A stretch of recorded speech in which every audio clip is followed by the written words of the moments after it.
Namaste. Now I want to read another chapter of the Book of Secrets. Secrets, yeah, it's true. It is Osho's commentary on the Vigyan Bhairav Tantra.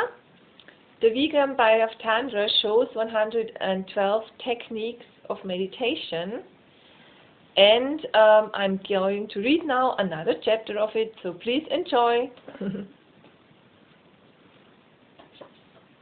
It is chapter 28.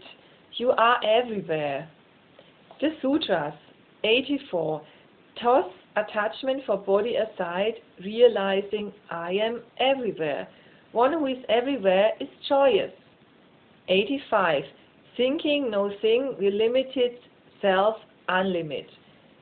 28 June 1973 p.m. in Bombay, India.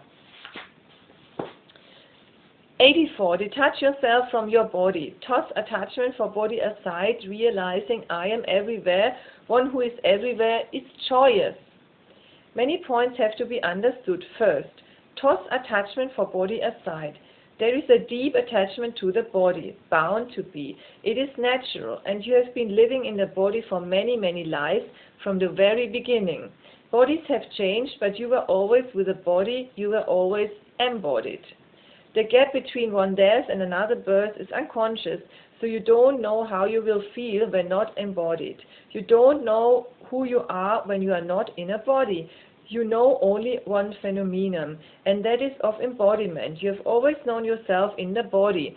So the first thing to be done is that you have to realize the fact that really this is your knowing, that you are the body. So remember well and realize well that you don't know yourself as anything other than the body. This is the first basic realization. Attachment to the body is a deep identification with the body, but first you have to realize what this identification is. So put aside all your knowledge that has given you an illusory sense that you are the soul. Realize that you know only one thing, and that is the body. For the first time, you grip the fact in your consciousness that this body which is born and this body which is going to die is you. For the first time, you realize the fact that this bones, that this is you. For the first time, you realize the fact that this sex, this anger, this is you. So all the false images fall. You become real. The moment you realize you are the body, for the first time, you realize the attachment. You go on thinking about yourself as the self, and everything that you don't like you throw on the body.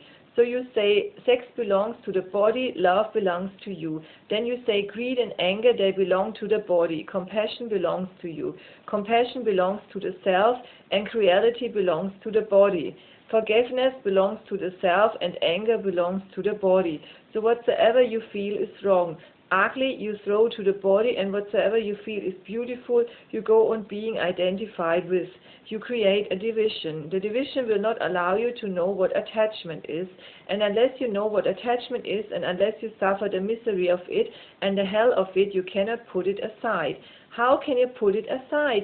You can put something aside only when it proves a disease, when it proves a heavy burden, when it proves a hell. Only then can you put it aside. Your attachment has not proved a hell yet. Whatsoever Buddha says and Mahavir says is irrelevant. They may go on saying that attachment is hell, but this is not your feeling. That's why you again and again ask how to be detached, how to be not attached, how to go beyond attachment. You go on asking this how only because you don't know what attachment is. If you know what attachment is, you will simply jump out of it. You will not ask how. To enter in this technique, first you have to throw the false knowledge of the self so that the attachment with the body is revealed in its totality. It is going to be very difficult. It's going to be a deep anxiety and anguish to face it. It is not going to be easy. It is arduous, but once you face it, you can put it aside, and there is no need to ask how. It is absolutely a fire, a hell. You can jump out of it. This sutra says, toss attachment for body aside, realizing I am everywhere. And the moment you toss aside the attachment, you will realize you are everywhere. Because of this attachment, you feel you are limited by the body. It is not a body which is limiting you, it is your attachment to it. It is not a body which is making a barrier between you and the reality, it is your attachment to it.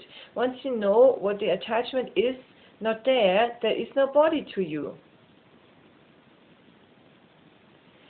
Rather, the whole existence becomes your body. Your body becomes a part of the total existence.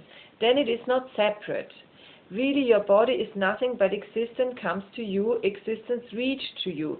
It is the nearest existence to you, that's all. And then it goes on spreading. Your body is just the nearest corner of it, and then the whole existence is there. It goes on spreading. Once your attachment is not there, there is no body to you, or the whole existence has become your body. You are everywhere. This sutra says that if you toss aside the attachment with the body, realization happens that I am everywhere. You have an oceanic feeling. Your consciousness exists without any location. Your consciousness exists without being tethered anywhere. You become just like a sky enveloping all.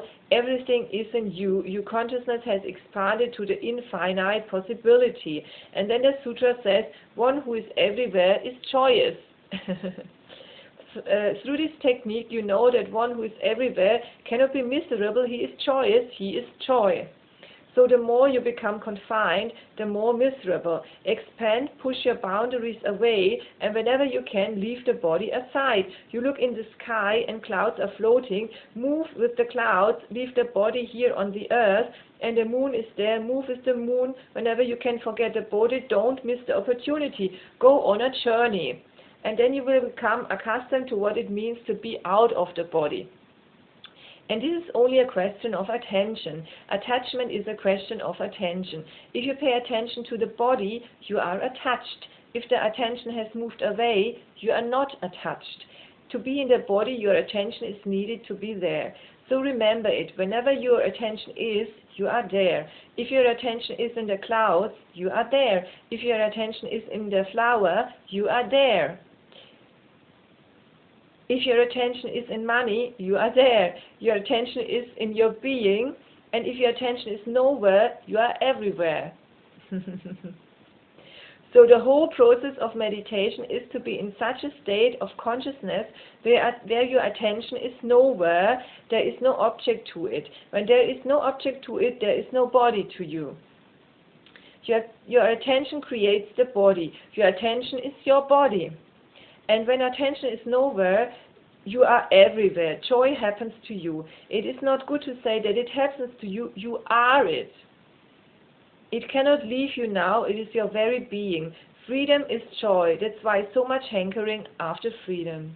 Yeah, that's so true. So now I read the second sutra, or the second technique of this chapter. It is called 85, and it's called Think of Nothing. Thinking nothing will limit itself, unlimit. When you have a certain thought, that thought becomes your barrier. It may be a beautiful thought, still it is a barrier. A beautiful prison is still a prison. It may be a golden thought, but it makes no difference. It imprisons you all the same. And whenever you have a thought and you are attached to it, you are always against someone, because barriers cannot exist if you are not against someone. A thought is always a prejudice. It is always for and against. If you are not thinking, you are unlimited.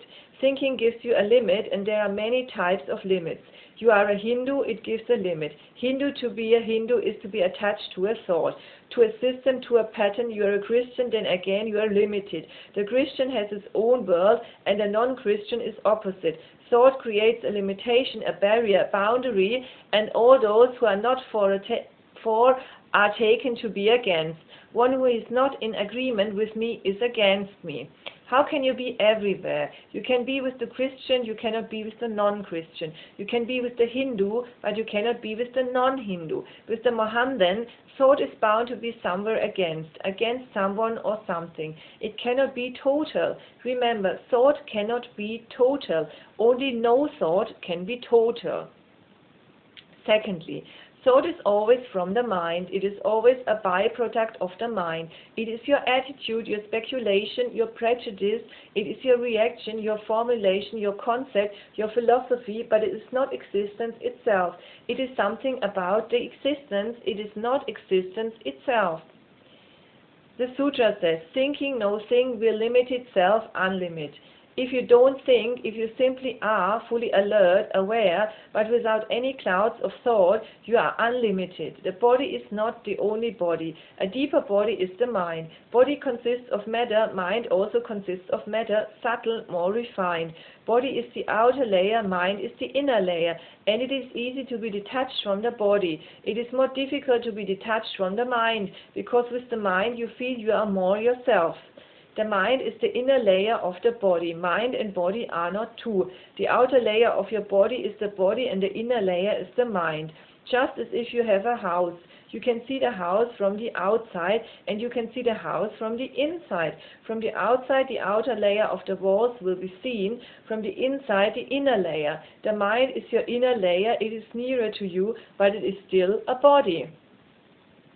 The previous sutra is to put aside the body. The second sutra is to put aside the mind, the inner body. Even death cannot separate you. Only meditation can separate. That's why meditation is a greater death. It is a deeper surgery, deeper than death itself. That's why so much fear. People go on talking about meditation, but they will never do it. They will talk, they can write about it, they can preach about it, but they will never do it. A deep fear exists about meditation, and the fear is of death. This is a very paradoxical thinking no thing. You can think about things. How can you think about no thing? What does this no thing mean, and how can you think about it? Whenever you think about something, it becomes a thing. It becomes an object, it becomes a thought, and thoughts are things. How can you think no thing? You cannot, but in the very effort, the effort to think no thing, thinking will be lost, thinking will be dissolved. Some basic things have to be understood about this technique. 1. Thinking you are separated from existence. Thinking is not a relation, it is not a bridge, it is not a communication, it is a barrier. Non-thinking, you are related, bridged. You are in communion. When you are talking to someone, you are not related. The very talk becomes a barrier. The more you talk, the further away you move. If you are with someone in silence, you are related. If the silence is really deep and there are no thoughts in your mind, and both the minds are totally silent, you are one. This technique says, be silent with existence, and then you will know what God is. There is only one dialogue with existence, and that is in silence. If you talk with existence, you miss. Then you are enveloped in your own thoughts. Try this as an experiment. Try it with anything as an experiment, even with a rock. Be silent with it. Take it in your hand and be silent, and there will be a communion. You will move into the rock, and the rock will move deep into you. Your secrets will be revealed to the rock, and the rock will reveal its secrets to you. But you cannot use language with it. The rock doesn't know any language. Because you use language, you cannot be related to it. Really, only through silence is one related. Meditation means silence, not thinking about anything. Not thinking at all, just being. Open, ready, eager to meet, welcoming, receptive, loving, but not thinking at all. Then infinite love will happen to you, and you will never say that no one loves you. You are closed within your thoughts. Nothing can penetrate. The thoughts cannot be penetrated unless you drop them. If you drop them, the whole existence penetrates you. Confined in thoughts, you will be in misery. Unconfined, beyond thoughts, alert, conscious, aware, but unclouded by thoughts, you will be joy, you will be bliss. So, thank you very much for listening and watching. I hope you will try one of these techniques. I wish you a wonderful day. Bye-bye. Namaste.